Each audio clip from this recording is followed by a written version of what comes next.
Hello friends, मैं नलिनी बहल आप सबका स्वागत करती हूँ परम हिंदी के सेल्फवेयर चैनल पर। फ्रेंड्स, अपने आध्यात्मिक स्वास्थ्य के लिए हम अपनी जिस आध्यात्मिक यात्रा पर निकले हैं उस यात्रा को थोड़ा और आगे बढ़ाते हैं। तपोवनम, पहला दिन जारी, दूसरा अध्याय।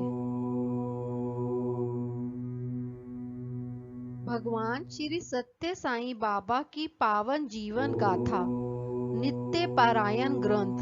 लेखक शांति श्री जंध्याला वेंकटेश्वर शास्त्री। हिंदी रूपांतर राजेंद्र भंडारी और जंध्याला तिलक। पहला दिन जारी। शिरडी साईं परती साईं। पहले नाम और रूप आवश्यक है, इसलिए अवतार प्रकट होते हैं ताकि हम भगवान को प्यार कर सके, उनकी पूजा कर सके, उनके वचन सुन सके और अंततः उनके नाम रहित तत्व को समझ सके। बाबा। असल में सत्य साईं बाबा है कौन? क्या ये स्वामी जो मुनिक्षेत्र अलौकिक तथा आश्चर्यजनक शक्तियां प्रदर्शित करते हैं वास्तव में भगवान हैं? क्या वे अवतार हैं? हम खुद अपने को ही नहीं जान पाते हैं और ना ही अपने नजदीकी पड़ोसी को जान सकते हैं, फिर हम अवतार के बहुआयामी तत्व और व्यक्तित्व के बारे में कैसे जान सकते हैं? वैसे तो चांद के बारे में जानने के लिए हमें केवल चांदनी से मदद मिल सकती है, तथापि हम उसके बारे में कुछ जान तो सकते हैं। उसी तरह सत्य साईं के बारे में जानने के लिए हम सिर्फ उन्हीं घटनाओं तथा उक्तियों की मदद ले सकते हैं जो श्री बाबा ने अपने जीवन के बारे में हमें सुलभ की हैं। जोडी आदिपल्ली सोमप्पा। 25 नवंबर सन 1958 को वेंकटराम अपने परिवार सहित कार से पुट्टापत्ती से बेंगलोर जा रहे थे। वे 23 नवंबर को स्वामी के जन्म दिवस समारोह देखने के बाद लौट रहे थे। रास्ते में वे बागेपल्ली नामक एक गांव के समीप पहुंचे ही थे कि वे एक भीषण संकट में पड़ गए। अनायास ही उनकी पुत्री गीता सुधा ने सांस लेना बंद कर दिया।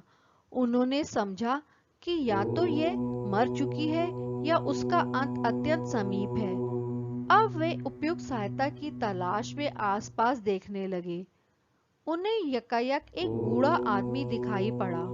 वह किसान जान पड़ता था। उसने पास आकर बच्ची को गोदी में ले लिया। उसके स्पर्श करते ही बालिका सचेत हो गई तथा जोर से रोने लगी। अपनी लगभग मृत बच्ची को इस प्रकार जीवित पाकर उन्हें भारी प्रसन्नता के साथ अचरज भी हुआ। उस छोटी बच्ची के पिता वेंकटराम की खुशी का पारावार नहीं था तथा धन्यवाद के तौर पर उस बूढ़े किसान को 1 रुपया देना चाहा, पर उस बूढ़े ने पैसा लेने से इनकार कर दिया और वहां से चलने को उद्यत हुआ।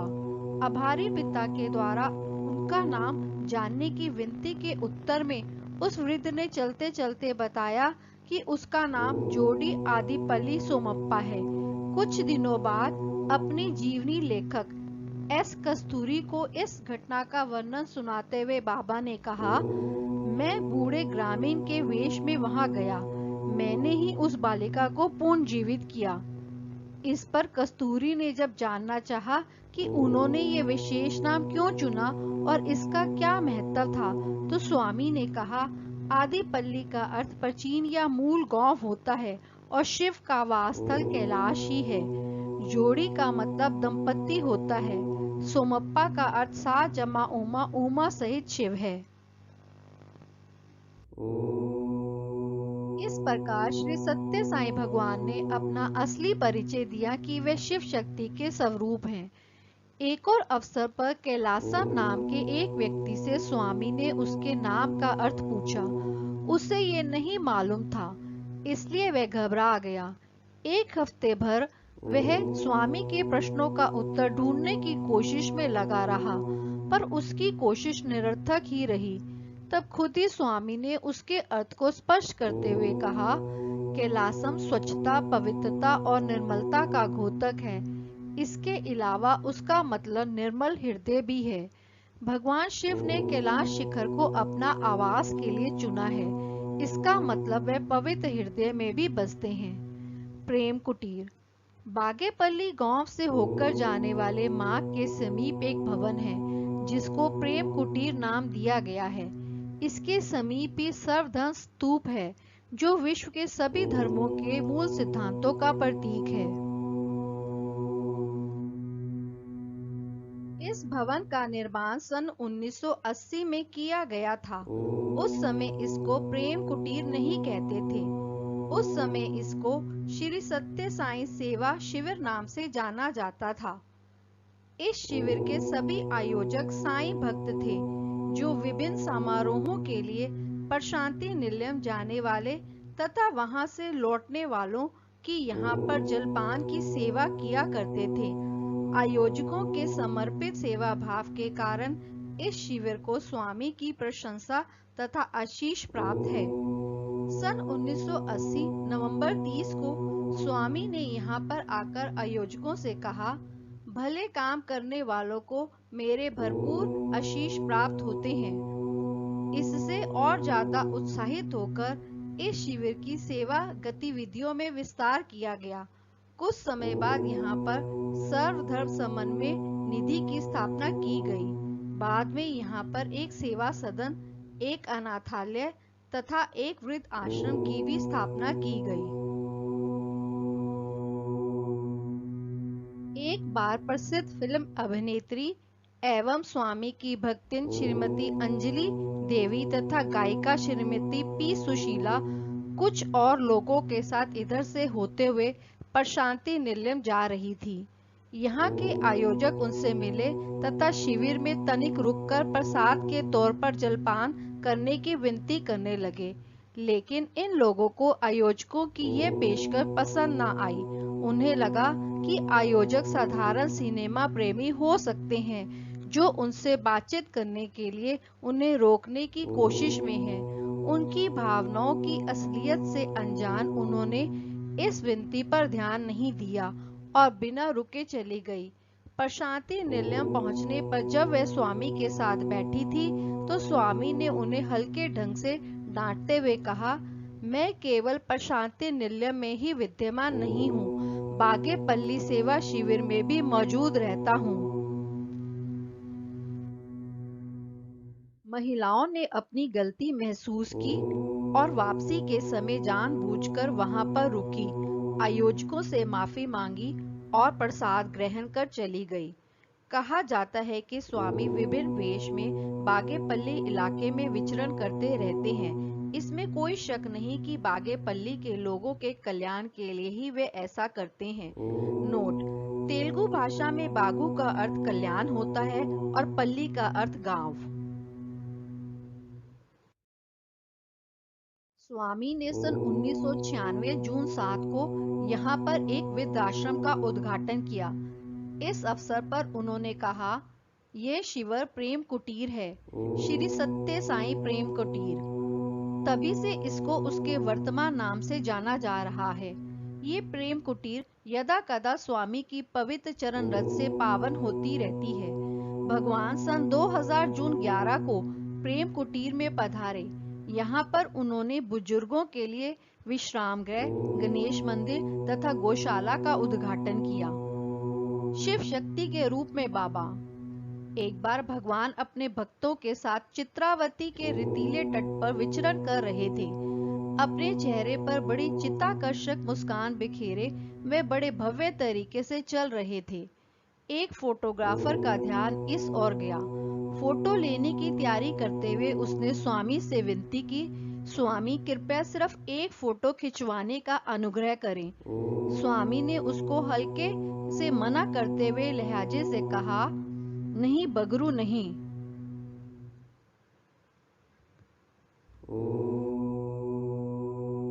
लेकिन इसके पूर्व फोटोग्राफर फोटो उतार चुका था।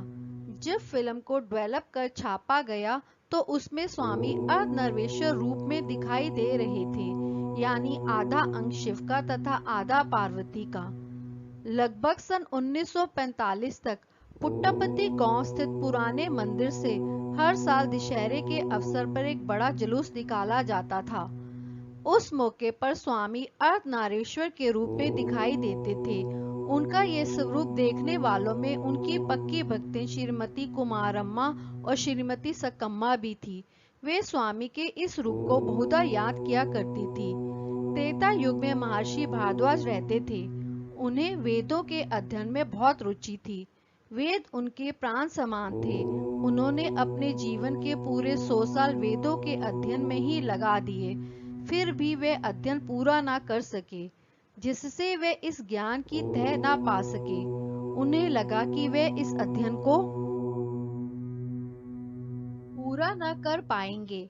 इसलिए उन्होंने देवताओं के राजा इंद्रदेव का अनुग्रह पाने के लिए तपस्या करनी शुरू की, जिससे खुश होकर देवेंद्र ने उनके सामने प्रकट होकर कहा, तुम कभी भी वेदों को पूरी तौर पर नहीं समझ पाओगे। तुम्हारी कोशिश बेकार रहेगी। इसको त्याग दो। इसकी बजाय तुम सावित्री यज्ञ करो।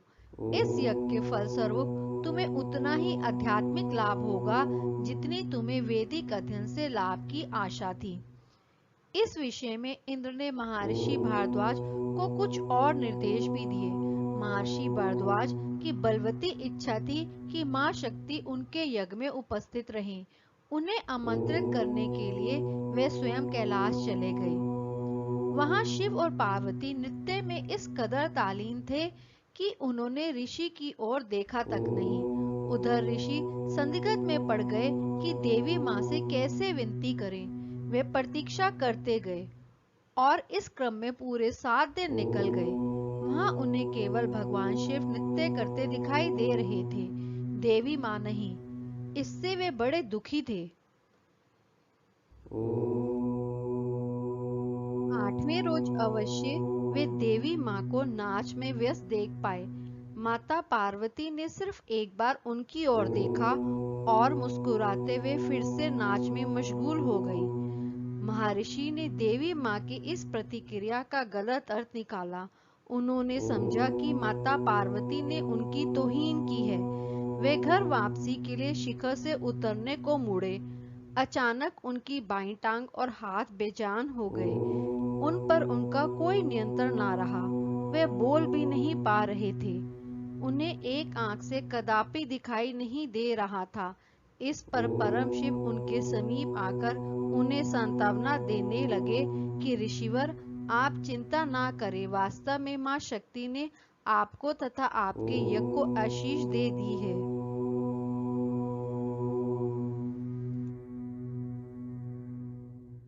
इन मधुर शब्दों के साथ ही भगवान शिव ने अपने कमंडल से जल लेकर निराश महर्षि भारद्वाज पर छिड़क दिया।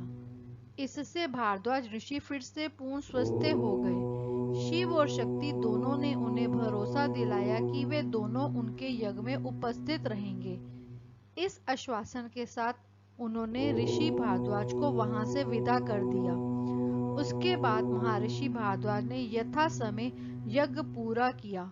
शिव और शक्ति दोनों ने वहां प्रकट होकर उनको आशीष दी। भगवान शिव ने ऋषि से कहा, हम दोनों तुम्हारे गोत्र वंश में मनुष्य देह में 3 बार जन्म लेंगे। प्रथम अवतार में मैं शिरडी साईं बाबा के रूप में रहूंगा। उसके बाद हम दोनों पुट्टापत्ती के सत्य साईं बाबा के रूप में जन्म लेंगे। अंततः मां शक्ति प्रेम साईं के रूप में प्रकट होंगी। उन्होंने कहना जारी रखा, ऋषिवर, तुम जब कैलाश आए तब शक्ति मां ने 8 दिन तक तुम्हारी पूरी उपेक्षा की और तुम्हारी और देखा तक नहीं। उसके प्रायश्चित के तौर पर तुम्हारे वंश में मनुष्य देह धारण कर जन्म लेने पर देवी शक्ति को भी उसी भांति कष्ट भुगतना पड़ेगा। ऐसा होने पर मैं शक्ति पर ठीक उसी भांति पवित्र जल छिड़ककर उन्हें पूर्ण स्वस्थ करूंगा, जैसे मैंने कैलाश शिखर पर तुम्हारे ऊपर जल छिड़का था, जिससे तुम पूर्ण स्वस्थ हो सके थे।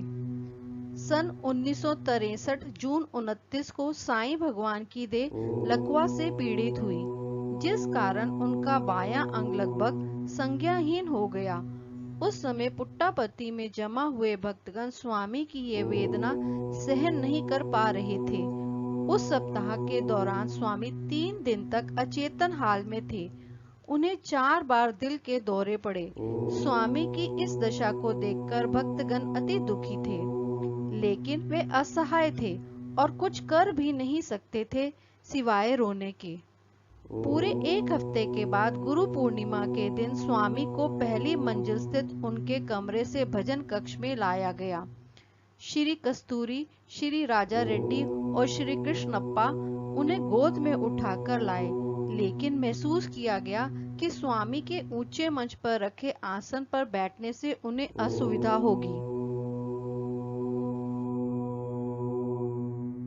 इसलिए उनके चांदी के आसन को उठाकर मंच के पास भूमि के स्तर पर रख दिया गया। उन्हें असुविधा से बचाने के लिए आसन पर मुलायम तकिए रख दिए गए। तब जाकर स्वामी को पूरी सावधानी के साथ धीरे धीरे आसन पर बिठाया गया।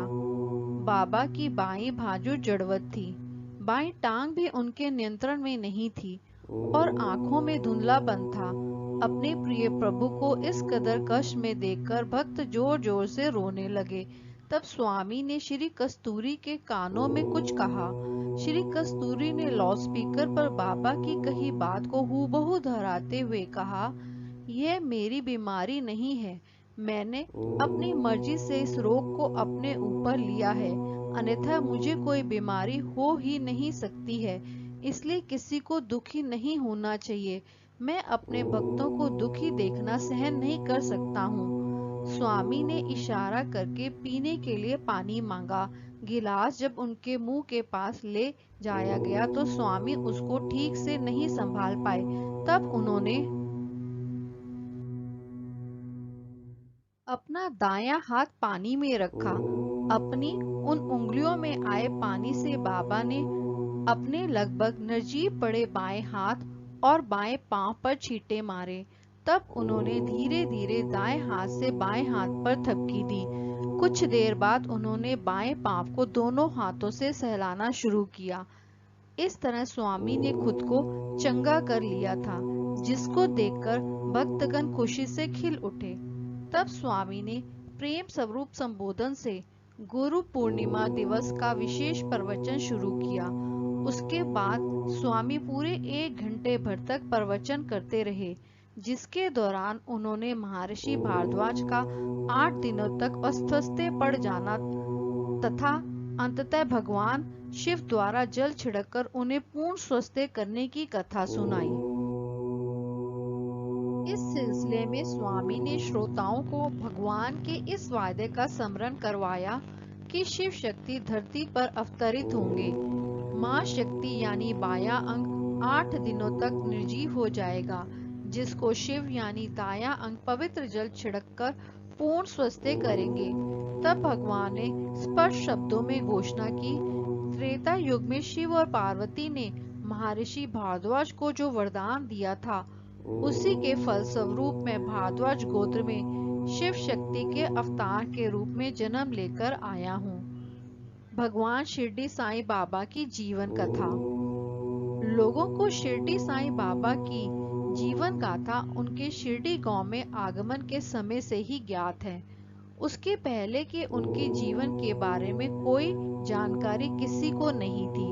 उनका जन्म कब और कहाँ हुआ, उनके माता पिता कौन थे, शिरडी में आने के पूर्व उनका जीवन कैसा था।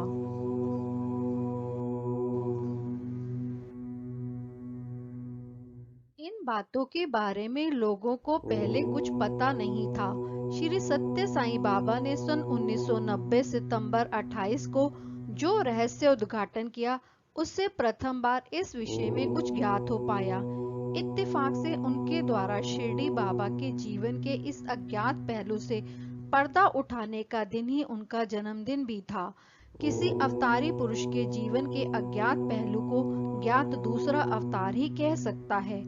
यही श्री सत्य साईं बाबा ने किया। श्री सत्य साईं के द्वारा बताया गया श्री शिरडी साईं के जीवन वृत्त यहाँ पर प्रस्तुत है। तत्कालीन निजाम हैदराबाद की रियासत में पत्री नामक एक गांव था। जो आजकल मराठवाड़ा प्रांत में है। उस गांव में धार्मिक मिजाज वाला एक दंपति रहता था। पति का नाम गंगभाव था और पत्नी का देवगिरी। देवगिरी गौरी माँ की बड़ी भक्तिन थी, तो गंगभाव शिव भक्त थे। उनकी कोई संतान नहीं थी, इसलिए उन्होंने किसी लौकिक विषय में ज्यादा लगाव नहीं रखा था। गंगभाव केवट थे। नाव चलाने से होने वाली आय पर ही इस परिवार का गुजर बसर चलता था। बरसात के दिनों में एक दिन नदी में बाढ़ आई हुई थी। गंगभाव को अंदेशा था कि उनकी नाव कहीं बाढ़ में बह ना जाए, इसलिए नाव की सुरक्षा की खातिर गंगभाव ने वह रात नदी के किनारे ही गुजारने की ठानी। देवगिरी ने शाम 7 बजे तक उनका रात का भोजन तैयार कर उनको दे दिया, जिसे लेकर वह नदी के किनारे चले गए। उनके चले जाने के बाद देवगिरी भी रात को भोजन कर सो गए। लगभग रात 9 बजे देवगिरी को मुख्य द्वार पर दस्तक सुनाई पड़ी। देवगिरी ने समझा कि उनके पति अकारण ही जल्दी वापस आ गए हैं। तनिक चिंतित होते हुए उन्होंने दरवाजा खोल दिया, लेकिन वहां तो एक बूढ़ा आदमी खड़ा था। इसके पहले कि देवगिरी उस बूढ़े आदमी को कुछ पूछे, वह बूढ़ा व्यक्ति जल्दी से घर के अंदर होकर बोला, बाहर ठंड बहुत अधिक है। क्या आप कृपा कर मुझे आज की रात काटने के लिए अंदर थोड़ी सी जगह दे सकेंगी?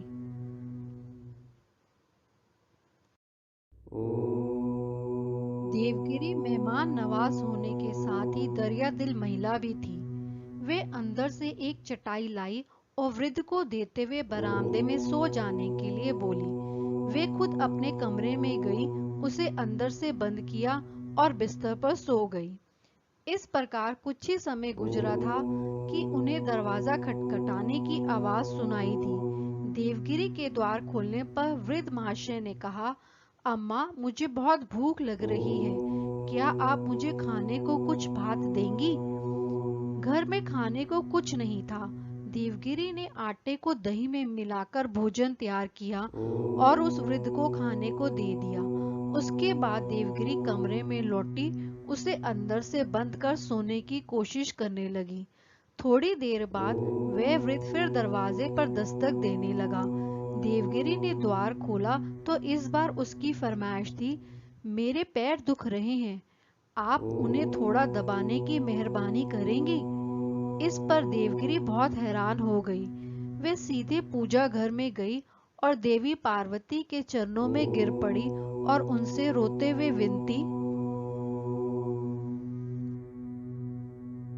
करने लगी, ओ देवी माँ, तुम ये मेरी क्या परीक्षा ले रही हो?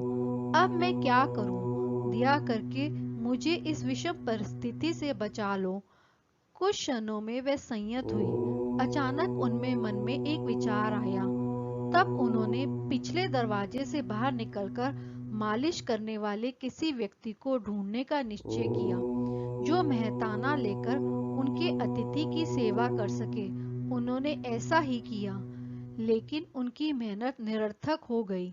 निराश होकर वे उसी पिछवाड़े के दरवाजे से घर लौट आई। अनायास ही पीछे के द्वार पर खटखट हुई। जो ही देवगिरी ने द्वार खोला, एक औरत ने अंदर प्रवेश किया और वह कहने लगी, मालकिन, मालूम पड़ता है कि आप एक बूढ़े अतिथि की सेवा के लिए उपयुक्त व्यक्ति की तलाश में हमारे घर आई थी। मैं ये काम करने के लिए तैयार हूँ।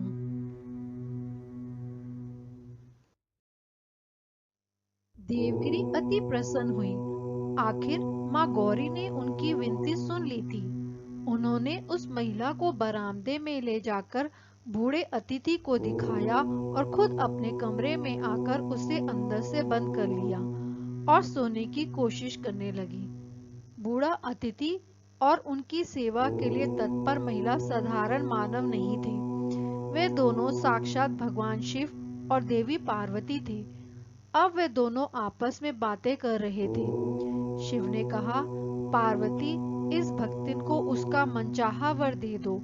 माता पार्वती का उत्तर था, आप सर्वेश्वर हैं, आप ही बेचारी की मनोकामना को पूरा क्यों नहीं कर देते हैं? शिव ने उत्तर में कहा, मैं तो यहाँ केवल उसकी भक्ति की परीक्षा लेने आया था, जबकि तुम उसकी हार्दिक विनती से पसीज कर यहाँ आई हो। इसलिए उसको वर देना तुम्हारे लिए ही उचित रहेगा। अब फिर से दरवाजे पर खटखट की आवाज हुई, लेकिन अब घर में एक और महिला भी मौजूद थी। इसलिए देवगिरी ने बेहिचक द्वार खोल दिया। सामने साक्षात भगवान शिव और पार्वती अपनी पूरी आभा के साथ खड़े थे। देवगिरी की खुशी का ठिकाना न रहा और वे उनके श्री चरणों पर गिर पड़े। तम्मा गौरी बोली, मैं तुम्हें एक बेटे और बेटी का वरदान दे रही हूँ। बेटा तुम्हारे वंश का नाम उजागर करेगा और कन्या को शादी में दान करने से तुम्हें पुण्य मिलेगा। तब देवगिरी ने शिव के चरणों को स्पर्श किया तो उन्होंने कहा कि पुत्री, तुम्हारी भक्ति से मैं प्रसन्न हूँ।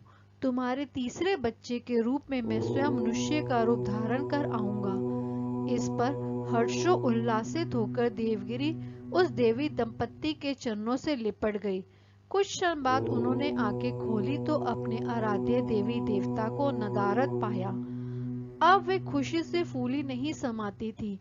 कब सुबह होगी, कब उसके पतिदेव लौटेंगे और कैसे वे उन्हें ये खुशखबरी देगी, ऐसे विचारों से उसके मन में इस कदर उथल पुथल थी कि वे फिर सो ना पाई। रात बीतने पर जब उसके पति घर वापस आए, तब देवगिरी ने रात की सारी घटना का वृतांत उन्हें सुनाया। खबर इस कदर भली थी कि वे यकायक उस पर विश्वास न कर सके और उसने अपनी पत्नी से कहा, प्रिय देवगिरी, मुझे लगता है कि तुम पागल हो गई हो। लगता है कि तुमने सपना देखा है। साक्षात शिव और पार्वती तुम्हारे घर आए, तुम्हें दर्शन दिए? कभी नहीं। वे उल्टे देवगिरी को चिढ़ाने लगे। देवगिरी ने उन्हें समझाना चाहा, लेकिन वे मानने को ही तैयार नहीं थे। समय गुजरता चला गया। उसके साथ ही देवगिरी अब गर्भावस्था में थी। देवी गौरी के वरदान के अनुसार देवगिरी ने सबसे पहले एक बालक को जन्म दिया। 1 साल बाद उन्होंने एक बालिका को जन्म दिया। गंगभाव ने देख लिया कि वे 2 वरदान सत्य साबित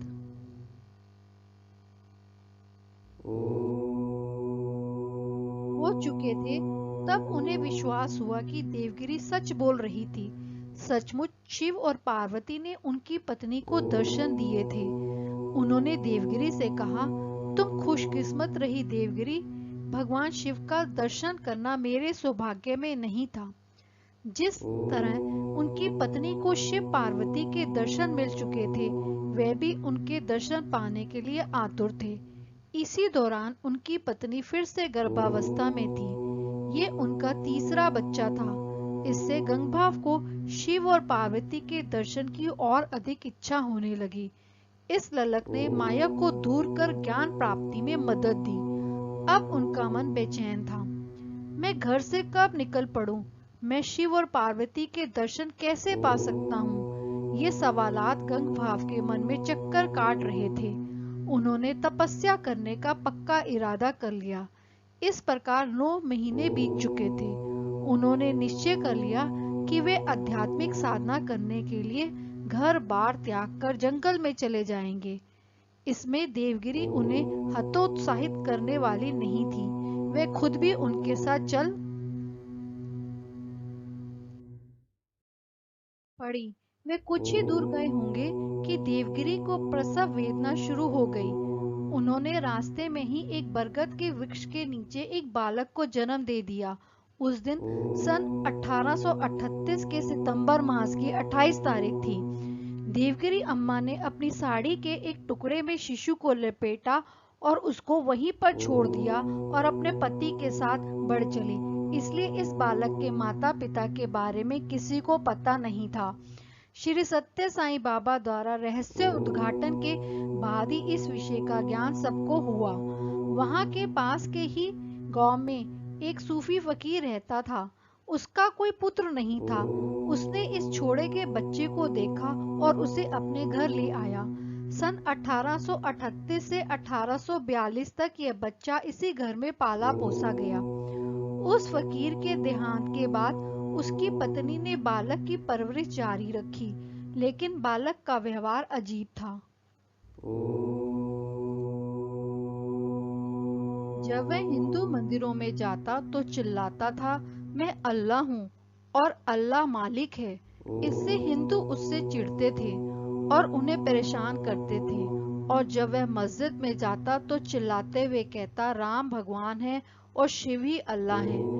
बालक के इस अजीबोगरीब व्यवहार के कारण दोनों धर्मों के लोग फकीर की पत्नी से शिकायत करते थे, लेकिन यह बालक अपनी माँ का कहना मानता ही नहीं था। बालक की यह माँ बेकसुला नाम के एक विद्वान व धर्मालु व्यक्ति को जानती थी। इस नटखट बालक को वह बेकसुला के पास ले गई और उनकी देखरेख में छोड़ गई। लगभग 12 साल तक वह बालक बेकसुला के पास रहा। वे बालक को बड़े प्यार और लाड दुलार के साथ रखते थे। बेकुसुला के आश्रम में दूसरे शिष्य भी रहते थे। इस बालक के प्रति अपने गुरु के विशेष व्यवहार से उन सबके दिलों में बालक के प्रति ईर्ष्या जग गई। एक दिन वह बालक इस आश्रम को छोड़कर घूमते फिरते शिरडी पहुंच गया। उस समय यह बालक वहां केवल 2 महीने रहा। शिरडी छोड़ने के बाद कई वर्षों तक वह एक जगह से दूसरी जगह भटकता रहा। समय के साथ ये बालक युवा हुआ और भ्रमण करता करता धूपखेड़ा गांव पहुंच गया। उस गांव के निवासी चांद भाई पटेल के घर सन 1857 में उसके साले की शादी थी। इस बारात को शिरडी जाना था।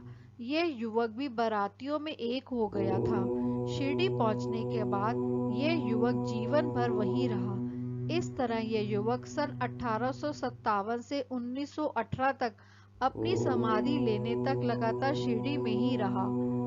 इस युवक को शिरडी साईं बाबा के नाम से जाना जाने लगा था। अपनी असाधारण आध्यात्मिक शक्तियों के कारण ही इनका नाम चारों ओर फैल गया। उनके पास आने वाले लोगों का तांता लग गया। बाबा बड़े प्रेम से उनसे मिलते थे, उनकी बातें सुनते थे तथा उनकी कठिनाइयों को दूर करने के लिए उपयुक्त सलाह देते थे। वे लोगों को मानसिक शांति, भरोसा तथा आध्यात्मिक निर्देश देते थे। धीरे धीरे उनका नाम काफी बड़े इलाके में फैल गया। शिरडी साईं के बारे में ये जानकारी श्री सत्य साईं बाबा ने खुद दी। इसके साथ ही उन्होंने शिरडी साईं बाबा के भक्त हरि विनायक साठे और केलकर शामा आदि से भी घनिष्ठ संबंधों के बारे में भी बताया।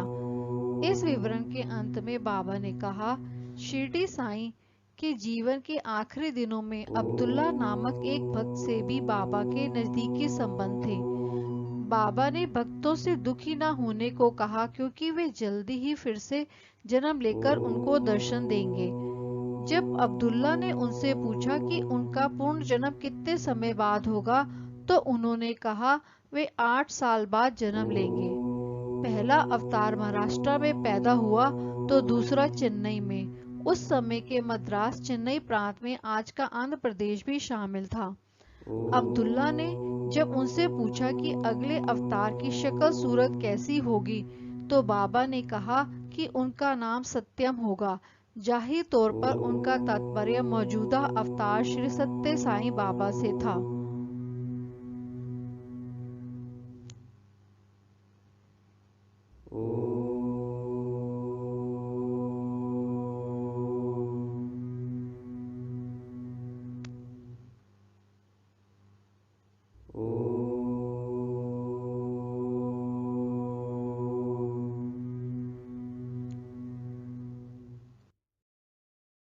बेशक दोनों के स्वरूप अलग अलग हैं, पर दोनों में एक ही देवतत्व विद्यमान है।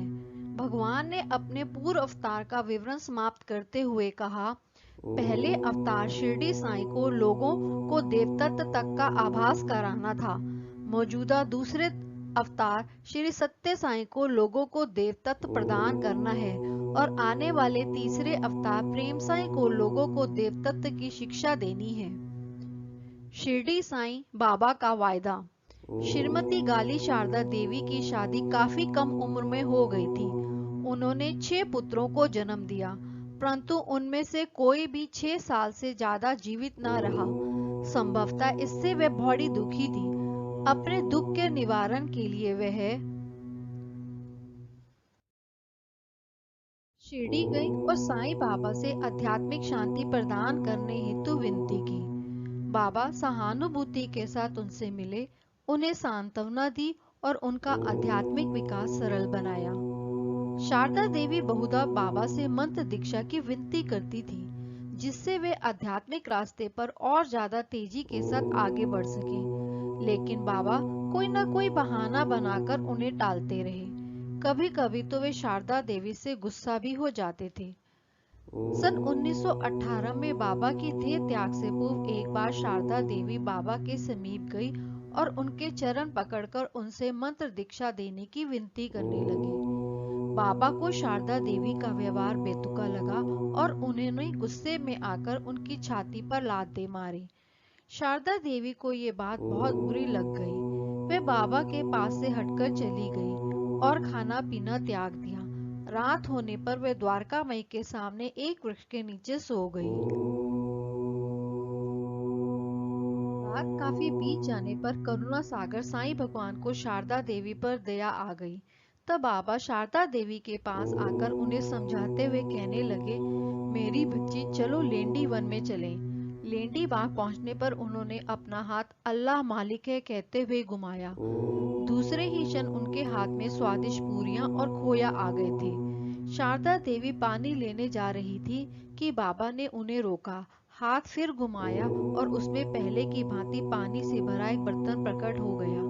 जब शारदा देवी को भोजन कराने और पानी पिलाने के बाद बाबा को कुछ तसल्ली हुई तो बाबा स्नेह भरे शब्दों में उनसे बोले, सुनो मेरी बिटिया, मेरा पूर्ण जन्म आंध्र प्रदेश में होगा। उस जीवन में भी मैं साईं बाबा कहलाऊंगा। उस समय भी तुम मेरे पास आओगी और मेरी संगति में रहकर आनंद पाया करोगी। अब तुम्हें किसी मंत्र की जरूरत नहीं रह गई है। अब पाद नमस्कार कर लो और वादा करो कि मैंने अभी तुमसे जो कहा है तुम किसी और को नहीं बताओगी, जब तक कि तुम मेरे अगले अवतार में मुझसे ना मिलोगी। शारदा देवी ने वैसा ही किया और कहा कि बाबा की आशीष पाकर वे खुद को खुशकिस्मत समझती हैं। इस घटना के कुछ ही दिनों बाद विजयदशमी 15/10/1918 के दिवस पर बाबा ने देह त्याग कर महासमाधि ले ली। 20 साल से ऊपर गुजर चुके थे। शारदा देवी अब एक अनाथालय चला रही थी। इस काम के लिए धन जमा करने हेतु वे हरि कथाओं का आयोजन किया करती थी। इस सिलसिले में वे जगह जगह जाया करती थी। इन यात्राओं के दौरान एक बार वे उर्वर कोंडा पहुंची। उनको वहां रहने वाले सत्यम नामक एक चमत्कारी बालक के बारे में काफी सुनने को मिला। इस बालक को देखने वे उनके भाई शेषम राजू के घर पहुंची। उन दिनों में सत्यम वहीं रहते थे। सत्यम ने उन्हें देखा और अपनी बगल में बैठने को कहा। जब उन्होंने बड़े दुलार के साथ गौरी कहकर उन्हें पुकारा तो वह एक बैरागी चौंक गए, क्योंकि केवल शिरडी साईं ही उन्हें उस नाम से एवं उस मधुर स्वर में पुकारते थे। वे तब और भुचक्की रह गई जब सत्यम ने कहा, तुम्हें याद है कि मेरे 16 रुपए तुम्हें देने हैं। शारदा देवी को समझ में कुछ नहीं आया। वह तनिक परेशान दिखी तो सत्यम ने कहा, तुमने मुझे शिरडी भेजने के लिए 40 रुपए जमा किए थे, लेकिन बलराम के द्वारा केवल 24 रुपए भेजे। फिर क्या तुम्हें अभी तक मेरे 16 रुपए बाकी नहीं देने हैं? शारदा देवी को परेशानी से बचाने के लिए सत्यम ने आगे कहा, मैंने तुम्हें यह याद सिर्फ यह साबित करने के लिए दिलाई है कि मैं ही शिरडी साईं बाबा हूँ। तुमने तो मुझे नमस्कार करने की भी जरूरत नहीं समझी और अंदर आते ही बैठ गई। अब बेचारी शारदा देवी की आंखों में आंसू छलछला आए। वे सीधे सत्यम के पैरों पर गिर गई और उन्हें अपनी छाती से चिपकाए रखा, ठीक जैसे वे शिरडी साईं के चरणों को दबाती थी। सत्यम ने उनसे कहा, जब मैंने तुम्हें उस समय तुमसे जो कहा था मेरी उन बातों पर तुमने ध्यान नहीं दिया। तुम तो मुझे भुलाए ही बैठी थी और किसी प्रकार यहाँ पहुँच गई हो। मैं अब पुट्टापत्ती जा रहा हूँ, मेरे साथ वहाँ चलो, मैं तुम्हें सारी बातें बता दूंगा। बाद में श्री सत्य साई के कहने के अनुसार वे स्थायी रूप से प्रशांति निलय में निवास करने लग गई। वह अपने माथे पर कुमकुम की बड़ी बिंदिया लगाया करती थी, इसलिए बाबा ने उन्हें दुलार से पेटू बट्टू नाम दे दिया, क्योंकि वे तेलुगु में इस शब्द का अर्थ बड़ी कुमकुम की बिंदिया वाली होता है। पेडू बट्टू अपने जीवन के अंत तक वह प्रशांति निलय में बाबा के समीप ही रही। शिरडी साईं यदा कदा बड़ा गुस्सा कर लिया करते थे, जबकि सत्य साईं मुस्कुराते ही रहते हैं। एक बार स्वामी ने अपने सभा में इस फर्क का जिक्र इन शब्दों में किया। माँ जब रसोई में खाना पकाती होती है तो बच्चे के जरा भर भी शोर मचाने पर उसका ध्यान बढ़ जाता है और इसलिए वह चिड़चिड़ा जाती है। लेकिन वही माँ जब पकाया भोजन बच्चे को खिलाती है तो उसके प्रति बड़ा लाड प्यार दिखाती है। शिरडी में साईं खाना पकाने की स्थिति में थे, जबकि अब वह पकाए भोजन बड़े प्यार के साथ तुम्हें खिलाने के लिए माँ आ गई है। दो शरीर और देह तत्व वही। श्री एम.एस. दीक्षित ने बचपन में शिरडी साईं बाबा को देखा था और उन्होंने जिंदगी के आखिरी दिन भगवान श्री सत्य साईं के समीप रहकर वृंदावन में बिताए थे। दीक्षित अपने बचपन में सिर के भयानक दर्द से परेशान होते रहते थे। उनके ताऊ श्री हरि सीताराम दीक्षित उन्हें शिरडी बाबा के पास ले गए। इन हरि सीताराम दीक्षित को आम तौर से काका साहेब दीक्षित नाम से जाना जाता था। बाबा ने धूनी से थोड़ी राख ली, उसे बालक के माथे पर ऐसा रगड़ दिया जैसे जोर से थप्पड़ मारा हो, साथ ही उसे वहां से भाग जाने को कहा। बालक को यह बर्ताव इतना बुरा लगा कि उसने फिर से कभी शिरडी बाबा के पास न आने का निश्चय कर लिया। लेकिन बालक के ताऊ को उसे समझाना पड़ा कि बाबा ने डपट कर भाग जाने को उनको नहीं कहा, बल्कि उसकी बीमारी के लिए कहा था। काका साहब ने कहा, यहाँ हम सभी ईश्वर की कृपा का कोई इशारा पाने के लिए कब से बैठे हैं। यदि हम में से किसी को ऐसा थप्पड़ भी पड़ता है तो वह सचमुच इसको अपना अहोभाग्य समझता है। उसके बाद माधव दीक्षित का सिरदर्द पूरा गायब हो गया। कई साल बाद श्री एम.एस. दीक्षित को विदित हुआ कि शिरडी साईं बाबा ने श्री सत्य साईं बाबा के नाम से फिर से जन्म लिया है। वे कुछ मित्रों के साथ पुट्टापत्ती आए। सन 1961 अक्टूबर 23 को विजयदशमी का पर्व मनाया जा रहा था। उस अवसर पर बोलते हुए स्वामी ने कहा, इस देवी शक्ति ने अपना पूर्ण शरीर 1918 में त्यागा। उस समय मैंने भक्तों से कहा था कि मैं 8 साल बाद फिर लौट आऊंगा। यही बात डायरी में लिखते हुए काका साहेब दीक्षित ने लिखा कि मैंने वादा किया है कि मैं 8 साल के बालक के रूप में फिर लौट आऊंगा। ये उनकी गलती थी। उसकी वजह यह थी कि काका साहब ने अपनी डायरी में यह तुरंत नहीं लिखा। बाद में याददाश्त के बल पर ही उन्होंने यह लिखा, जिससे यह भूल हो गई। शिवरात्रि त्योहार के मौके पर भी एम.एस. दीक्षित पुट्टापत्ती में ही थे। एक बार जब वे श्री सत्य साईं के सामने खड़े हुए, उनके दिमाग में विचार कौंधा, ये क्या है। शिरडी बाबा निहायत सीधे साधे व्यक्ति थे, जो साधारण कपड़ों में ही रहते थे। मेरे सामने जो सजा धजा पुरुष दिखाई दे रहा है, क्या शिरडी बाबा हो सकते हैं? इस रूप में क्या शिरडी बाबा जन्म ले सकते हैं? ये तो बिल्कुल चलचित्र सिनेमा के अभिनेता की तरह कपड़े पहने हैं। इसके साथ ही वे गौर से मंच पर सत्य साईं बाबा को शिरडी साईं बाबा की मूर्ति को ऊपर से उल्टे रखे हुए एक खाली बर्तन से निकलती हुई विभूति से अभिषेक करते हुए देख रहे थे। इसके अलावा उन्होंने भगवान के मुंह से शिवलिंग को निकलता भी देखा था। उसके बाद भगवान ने प्रवचन करते हुए कहा, यहाँ पर मौजूद कुछ लोग इसे बड़ा अजीब समझते हैं कि मैं चलचित्र के अभिनेता की भांति रेशमी वस्त्र पहने हूँ तथा मेरे सिर के बालों की बनावट विशेष किस्म की है। दीक्षित एकदम चौंक गए।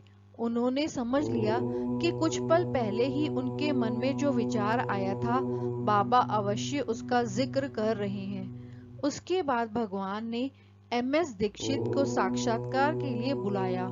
उस समय उनकी जेब में उनके स्वर्गीय ताऊ काका साहब की फोटो थी।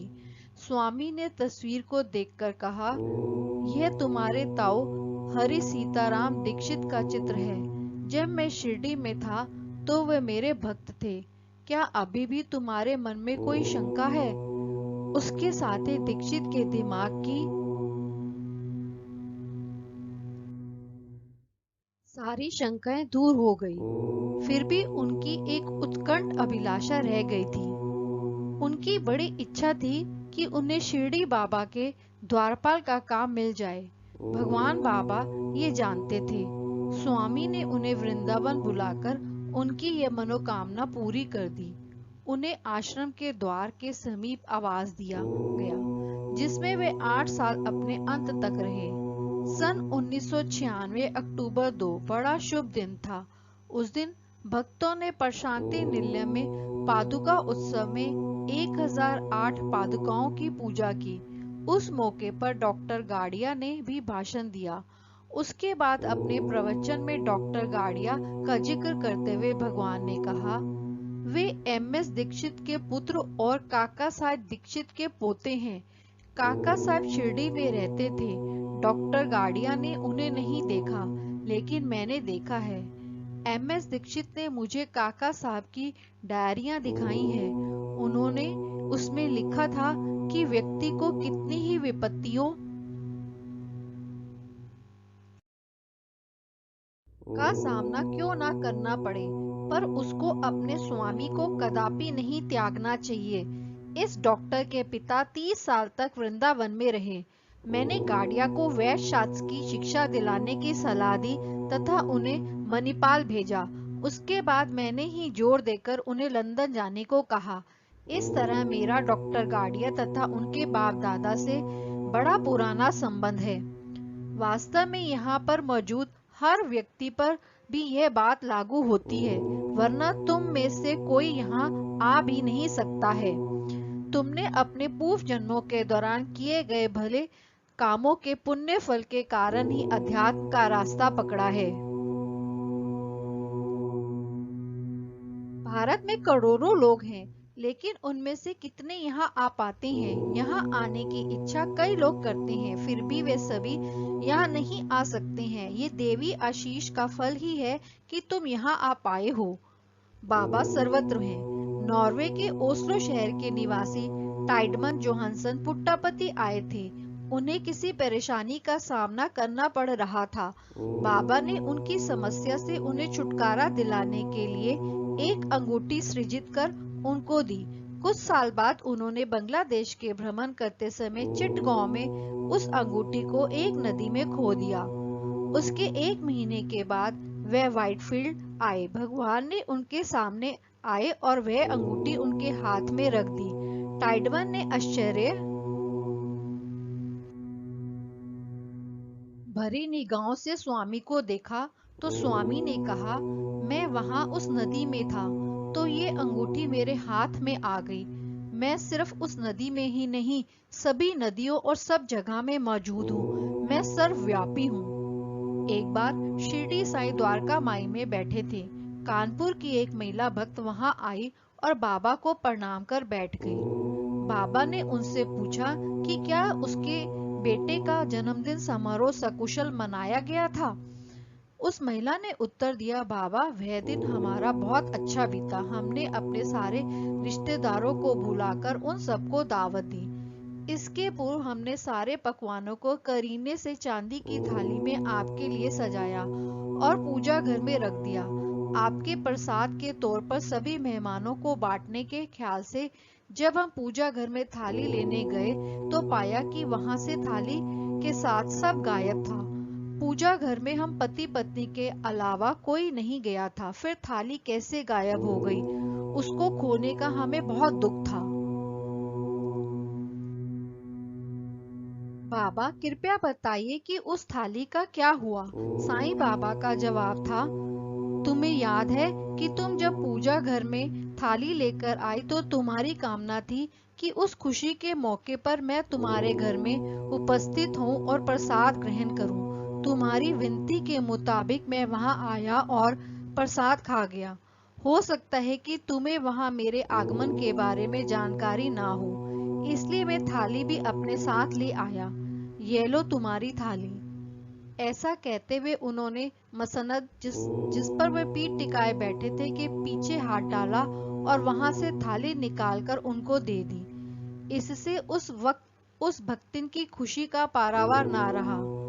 अब्दुल्ला नियमित तौर पर द्वारका माई की सफाई किया करते थे। इस सफाई के दौरान वे बाबा के चादर और तकिया मसनद को झाड़कर फिर से उनको यथास्थान रख देते थे। उस दिन इत्तिफाकन अब्दुल्ला नहीं आए थे। अब्दुल्ला के बदले काम किसी और ने किया था। किसी को भी वहां थाली नहीं मिली थी। फिर वे थाली अनायास वहां कैसे आई? इससे हम समझ सकते हैं कि बाबा किस कदर सर्वव्यापी हैं। सर्वज्ञ स्वामी श्री सत्य साईं उस दिन केरल के भ्रमण पर थे। भक्तों के निवेदन पर वे तिरुअनंतपुरम के समीप एक गांव में गए। उनके साथ विख्यात वैज्ञानिक डॉक्टर भगवंतम भी थे। वहां आयोजित सभा में दूर दराज के स्थानों से आए हुए कुछ भक्तगण भी उपस्थित थे। सभा के एक कोने में एक बूढ़ी महिला खड़ी थी। स्वामी ने उस महिला की ओर इशारा करते हुए डॉक्टर भगवंतम से कहा कि वे उस महिला को उसके बचपन के दिनों से जानते हैं। इस पर डॉक्टर भगवंतन को आश्चर्य हुआ। बाबा तो उम्र में छोटे ही हैं और ये महिला तो बाबा से काफी बड़ी है, फिर स्वामी उन्हें बचपन से कैसे जान सकते हैं? उन्होंने स्वामी से पूछा, बाबा आप तो अभी 30 साल के ही हैं, वह महिला तो 70 से अधिक साल की होंगी, फिर ये कैसे मुमकिन हो सकता है कि आप उस महिला को उसके बचपन से जानते हों? बाबा ने तुरंत कहा कि वे उस महिला को अपने पूर्व अवतार के दिनों से जानते हैं। थोड़ी देर के बाद डॉक्टर भगवंतन उस भीड़ में घूमते घूमते वृद्ध महिला के पास पहुंच गए। उससे बातों के सिलसिले में उन्होंने उससे पूछा, क्या आप कभी शिरडी गई हैं? उस महिला का उत्तर था, मैं जब छोटी बच्ची थी तो मेरे चाचा मुझे साईं के दर्शन के लिए शिरडी ले गए। वहां बाबा ने मुझे एक लॉकेट भी दिया था, जिसको मैं अभी तक पहन रखी हूँ। ये रहा लॉकेट। महिला ने जब लॉकेट डॉक्टर भगवंतन को दिखाया तो फिर उनके संदेह के लिए कोई गुंजाइश ही नहीं रह गई थी। इस घटना की जानकारी होने पर भगवत गीता के 4थे अध्याय के शुरुआती श्लोकों की याद हो आती है, जिसमें श्री कृष्ण अर्जुन से कहते हैं, अथ चतुर्थोऽध्यायः श्रीभगवानुवाच इमं विवस्वते योगं प्रोक्तवानहमव्ययम् विवस्वान्मनवे प्राह मनुरिक्ष्वाकवे ब्रवीत्। अर्थात मैंने बहुत पहले ये कभी न नष्ट होने वाला योगमन सूर्य देव को उपदेश किया, जिन्होंने मनु को ये ज्ञान दिया। मनु ने ये ज्ञान विष्णु को दिया। स एवायं मया तेद्य योगः प्रोक्तः पुरातनः भक्तोऽसि मे सखा चेति रहस्यं एतदुत्तमम्। अर्थात तुम मेरे भक्त और सखा हो। ये अति प्राचीन ज्ञान आज मैं तुम्हें दे रहा हूँ। ये ज्ञान अति उत्तम और गूढ़ है। तब अर्जुन ने पूछा, अर्जुन उवाच अपरं भवतो जन्म परं जन्म विवस्वत कथं एतद्विजानीयाम् त्वमादौ प्रोक्तवान्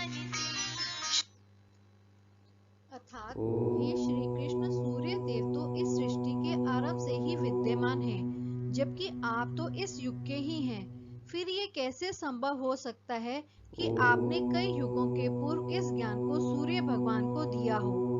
इस पर भगवान श्री कृष्ण का उत्तर था, श्रीभगवानुवाच बहूनि मे व्यतीतानि जन्मानि तव चार्जुन तान्यहं वेद सर्वाणि न त्वं वेत्थ परन्तप। अर्थात अर्जुन, तुम और मैं कई जन्म ले चुके हैं। मुझे इन सभी जन्मों का ज्ञान है, लेकिन तुम्हें नहीं है। ओम श्री सत्य साई परब्रह्मणे नमः। ओम शांति शांति शांति। दूसरा अध्याय समाप्त। दोस्तों, मैं आशा करती हूँ कि आपकी आध्यात्मिक प्रगति की यात्रा में मेरा ये प्रयास आपको अध्यात्म जगत में आगे बढ़ने में मदद करेगा। यदि ये वीडियो आपको अच्छा लगा हो तो आप इसे लाइक, सब्सक्राइब एंड शेयर करें। और हाँ, आप अपने अध्यात्म जगत से जुड़े पर्सनल एक्सपीरियंसेस को भी नीचे कमेंट सेक्शन में लिखकर मुझसे साझा भी कर सकते हैं। फ्रेंड्स, आप ये इंश्योर कर लें कि आपने इस चैनल को सब्सक्राइब कर लिया है, ताकि तपोवन पुस्तक के डे 2 चैप्टर 3 की नोटिफिकेशन आपके पास सबसे पहले पहुंच सके। ओम साई राम।